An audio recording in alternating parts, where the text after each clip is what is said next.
अनमोल मोती कार्यक्रम में एक बार फिर आपका स्वागत है। ओम शांति।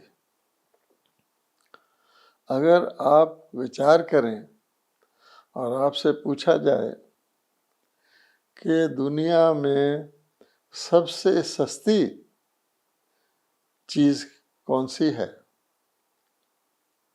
तो आप क्या जवाब देंगे?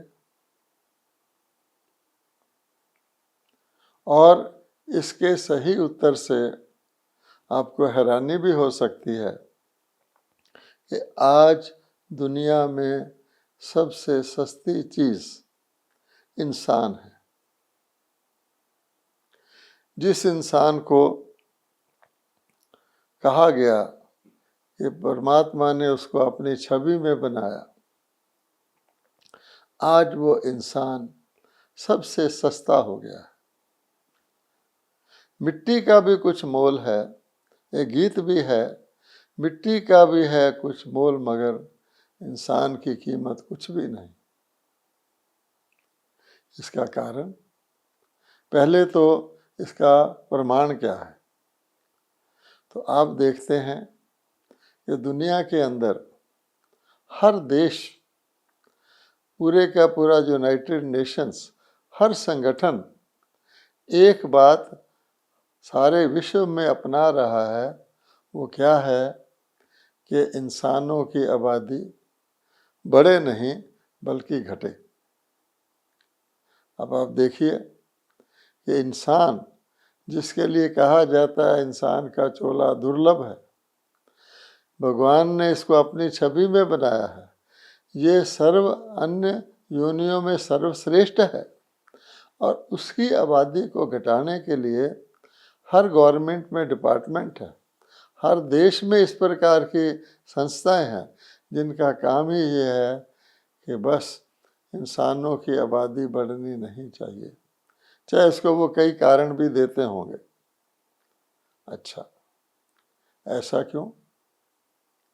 जबकि कई देशों में, भारत में भी जो पार्श्विक योनियां जो एंडेंजर्ड स्पीसीज कहलाती हैं, जिनके एक्सटिंक्ट होने का खतरा है, जैसे कि शेर है, उनको बचाने के लिए, उनकी संख्या बढ़ाने के लिए गवर्नमेंट अपने बजट में पैसा रखती हैं और ऐसे ऐसे यत्न करती हैं कि उनकी संख्या बढ़े, ऐसी ऐसी सुविधाएं प्रोवाइड करती हैं।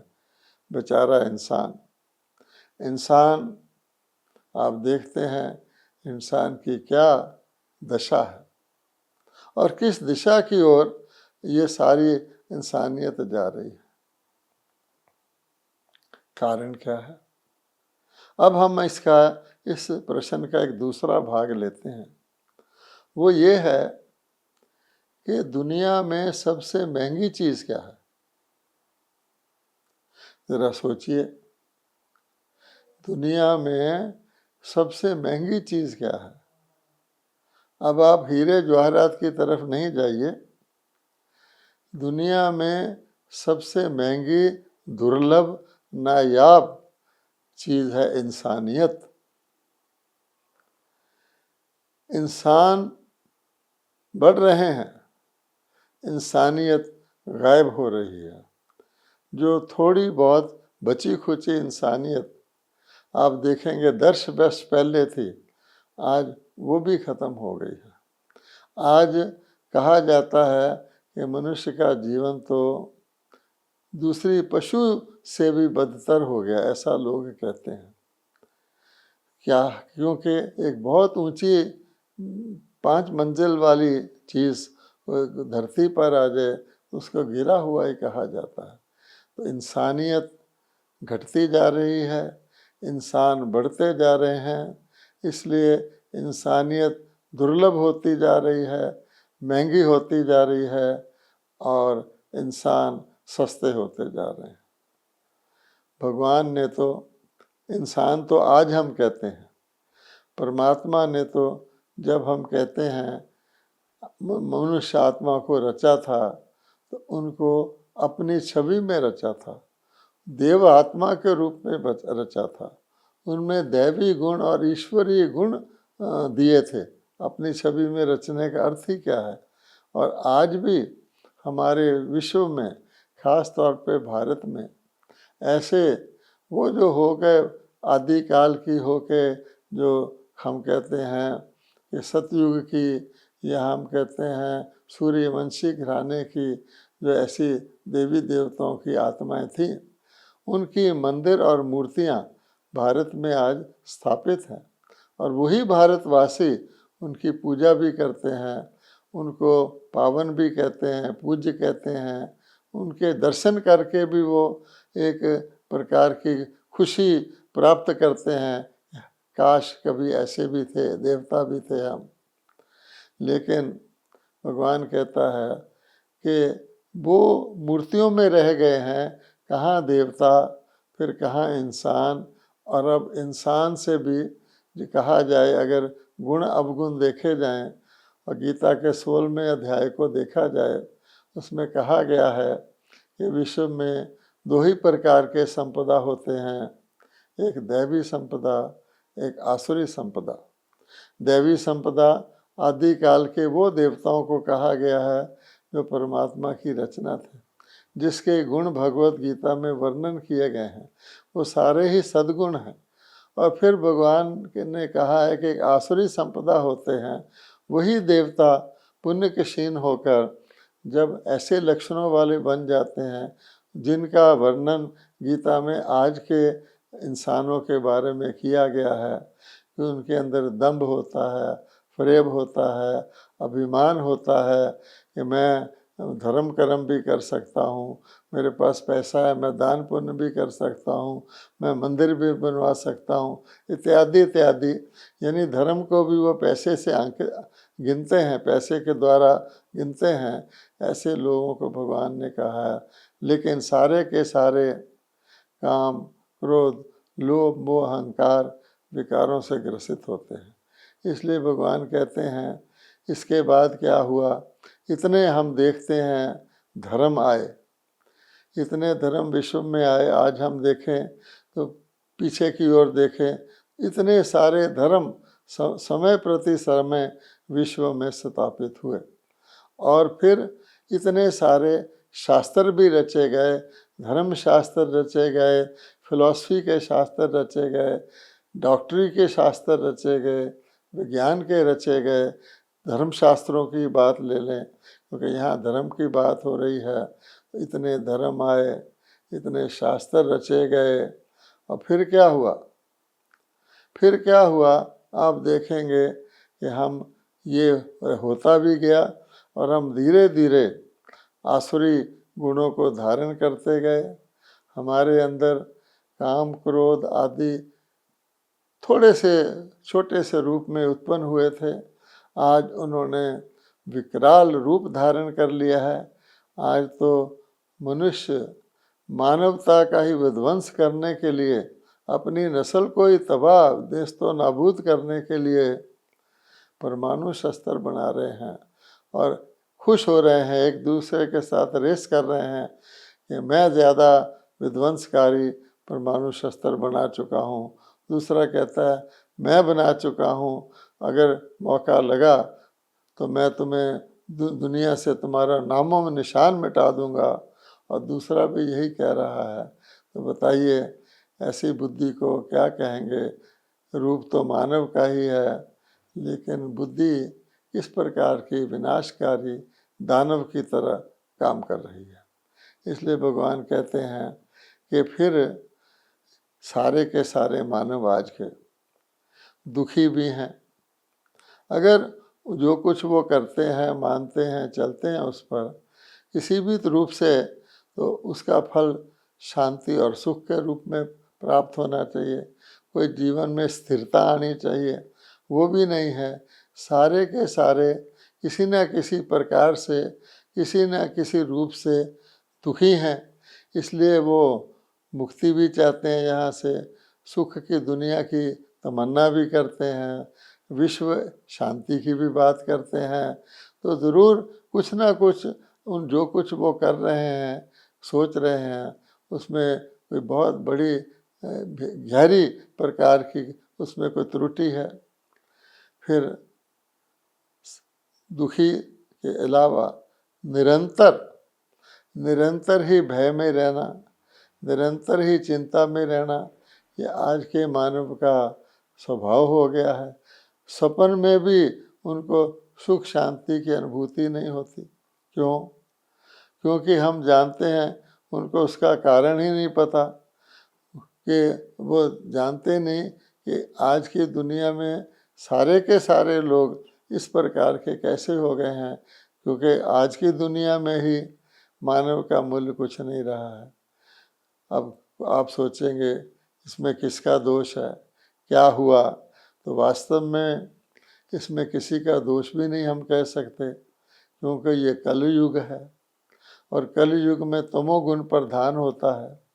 और जब तमोगुण प्रधान होता है तो युग की क्या स्थिति हो जाती है आप जानते हैं कि कलयुग में हम इसको मृत्यु लोक भी कहते हैं, कि यहाँ पर मृत्यु को समझते हैं सभी कि मेरा अंत मृत्यु में जाकर होगा। और मृत्यु से भी ज़्यादा, मृत्यु के भय से भी ज़्यादा खतरनाक है अकाल मृत्यु, अचानक मृत्यु।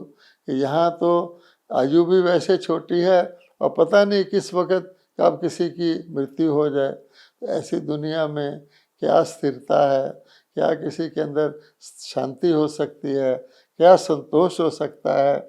और जो कुछ भी वो करता है अपने सुख शांति के लिए, उसका क्या उसको प्रतिफल मिलेगा या नहीं मिलेगा, इस कारण से लोग, उनका विश्वास भी उठ गया है, जीवन से भी विश्वास उठ गया है, दुनिया से भी विश्वास उठ गया है, और सच पूछें अंदर से तो उनका धार्मिक सत्ता से भी विश्वास उठता जा रहा है। अब ऐसी हालत में इसका कारण क्या है कि कोई नहीं जानता। भगवान कहते हैं ये स्वाभाविक है। उस स्वाभाविक बात को समझने से व्यक्ति को वास्तविकता सामने दिखाई देती है। जानने योग्य बात यह है कि नए से पुराना होना स्वाभाविक है। कोई भी चीज़ नई बनती है, बहुत काल तक नहीं रहती है, लेकिन धीरे धीरे धीरे धीरे पता भी नहीं लगता पुरानी होना शुरू हो जाती है और पुरानी होती जाती है। मनुष्य को ही ले लीजिए। बच्चे के रूप में मनुष्य जन्म लेता है, युवा बनता है, लेकिन धीरे धीरे धीरे धीरे पता भी नहीं लगता मनुष्य अपनी वृद्ध अवस्था की ओर चले जाता है। कोई मकान ले लीजिए, मकान भी नया ही बनता है, लेकिन धीरे धीरे धीरे वो भी पुराना होता जाता है। और आप जानते हैं पुराने में ही कुछ जान माल का खतरा हो जाता है, छत गिरने का खतरा हो जाता है, तो नींव हिलने लग जाती है। तो ये एक स्वाभाविक क्रम है। लेकिन इस स्वाभाविक क्रम में भी कुछ, जिसको कहते हैं रे ऑफ होप, कुछ रोशनी की किरण, कुछ उम्मीद की किरण छिपी हुई है, जिसको ही हम आप भाई बहनों के साथ शेयर करना चाहते हैं। वो क्या है? हम देखते हैं कि हर चीज़ पास होती जाती है। ना कोई सदा बच्चा रहा है, बच्चे से युवा बन गया, फिर ना कोई सदा युवा रहा है, ना कोई सदा प्रौढ़ रहा है, ना फिर कोई सदा इस जीवन में रहा है। ये तो हम देख ही सकते हैं। इसी प्रकार से अगर हम एक शब्द अपने पास नोट कर लें जिसका नाम है पास, कि हर चीज़ पास होती जाती है। जैसे कोई नाटक होता है, उसमें हर दृश्य पास होता जाता है और एक दृश्य भी दूसरे से नहीं मिलता है। आप अपने जीवन में भी देख लीजिए कि क्षण के क्षण धीरे धीरे पास होता जा रहा है, पास होता जा रहा है। पिछली परिस्थिति चेंज होती जा रही है, नई परिस्थिति आती जा रही है। और उस हिसाब से अगर हम देखें तो आज की परिस्थिति को जानें तो हम सब कहते हैं अब तो अति हो गई, अब तो हद हो गई, हद भी क्रॉस हो गई हम कहते हैं। चाहे उसमें हम कहें पतितपने की है, चाहे उसमें हम हिंसा की कहें, अपराध की कहें, अत्याचार की कहें, अब तो सब लोग जानते कि हद हो गई। एक बम चल जाए तो देखिए कि कितने सब कुछ एक सेकंड में ध्वंस हो जाता है, और अब वो चलने के भी लोग नज़दीक आ रहे हैं। प्रकृति का इतना मनुष्यों ने दुरुपयोग किया है कि प्रकृति भी अब जैसे हमारी मित्र बनने की बजाय, सुखदायी बनने की बजाय उसको हमने डिस्टर्ब कर लिया है, वो दुखदायी हो गई है। कितने स्थानों पर फ्लड आ रहे हैं, बेटाइम मौसम हो रही है, कहीं अर्थक्वेक आ रहे हैं। ये तो शुरुआत है, बहुत जल्दी क्या होने वाला है हर एक इसको समझ सकता है। लेकिन जैसे हमने कहा रोशनी की किरण, अब जैसे हमने पास करने की बात कही थी, तो जब अति हो जाती है तो अति के बाद इति भी ज़रूर होती है। हर चीज़ आखिर हद होने के बाद उसका बदलाव आता है, और जब इति होती है उसके बाद पुनः आद हो जाती है। अगर कोई चीज़ शाश्वत है, चक्र के क्रम में चलती है, तो उसमें इति जो होती है उसके बाद आद हो जाती है।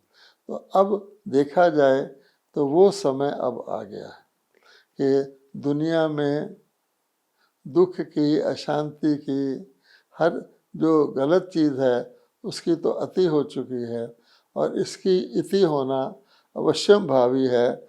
अगर सतयुग नहीं रहा तो ये घोर कलयुग भी नहीं रहेगा। उसके बाद क्या? तो उसके बाद हम जानते हैं नए की आद होती है। तो जब नए की आद होती है, वो तो बिल्कुल जैसे रात्रि के बाद दिन आता है, वो प्रकाश में, वो सुख में, वो सतो प्रधान दुनिया बन जाती है। वहाँ ना किसी की अकाल मृत्यु होती है, ना किसी की आयु छोटी होती है, देवी देवताओं की दुनिया बन जाती है। और उसका समय अब आ गया है, जिसके आसार आप सबको दिख रहे हैं। अच्छी तरह से देख करके हर व्यक्ति मन में, विचारशील व्यक्ति सोच रहा है कि इसके बाद क्या होगा। वो ये समझ ले कि अति के बाद इति और इति के बाद आदि होने का समय आ गया है। लेकिन ऐसा परिवर्तन जो इस प्रकार की नीचे गिरी हुई बिल्कुल पतन वाली दुनिया को पुनः उत्थान की दुनिया में ले जाए, ऐसा जादू का कार्य, एक विचित्र कार्य, असंभव लगने वाला कर्तव्य कौन कर सकता है? तो वो सब जानते हैं कि ये कार्य परमात्मा का ही है। मनुष्य आत्मा ने तो जो करना था वो कर लिया, उसको तो हम देख ही रहे हैं। अब इसको परिवर्तन करने वाला परमात्मा है, तो लोग ये नहीं समझ पाते परमात्मा इसको कैसे कर लेगा। इसलिए भगवान कहते हैं, याद करवाते हैं, अपने भगवत गीता के उन महावाक्यों को याद करवाते हैं कि मैं परमात्मा इस मनुष्य सृष्टि रूपी विराट वृक्ष का बीज रूप हूँ। अर्थात परमात्मा ही बीज रूप हैं। और आप जानते हैं, कितना भी बड़ा वृक्ष हो, फल फूल देकर सूख जाए, कांटे कांटे बन जाए, वो फिर भी बीज से पुनः वो हरा भरा वृक्ष पैदा हो सकता है। तो भगवान कहते हैं, इसी तरह से मैं इस कार्य को कर रहा हूँ। मैं परमात्मा बीज रूप हूँ, तो आप आत्माएं भी बीज रूप हो आपके शरीरों के अंदर। उन्हीं बीजों को जो बिल्कुल सूख गए हैं, जो बिल्कुल भी अब नई वृक्ष की उत्पत्ति नहीं कर पाते, उन्हीं को मैं सुरजीत कर रहा हूँ। भगवान कहते हैं, मेरी विधि है।